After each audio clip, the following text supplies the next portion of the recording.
আসসালামু আলাইকুম। আজকে আমার এলাকায় প্রচুর কুয়াশা, তো আমি এর ভিতরে ডিম উঠাতে আসছি, ও উঠাই গেল। বিসমিল্লাহির রহমানির রহিম, আল্লাহু আকবার।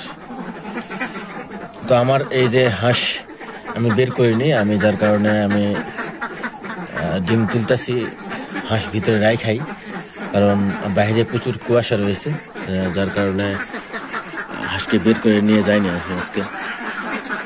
ওকে, এই যে সবাই ডিমের উপরে বসে আছে, তো মাশাআল্লাহ আলহামদুলিল্লাহ।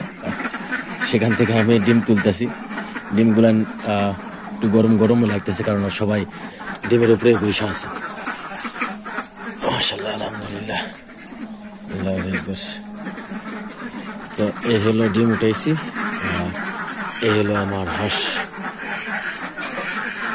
আর বাইরে প্রচুর কুয়াশা, যার কারণে আমি হাঁসগুলোকে বের করিনি।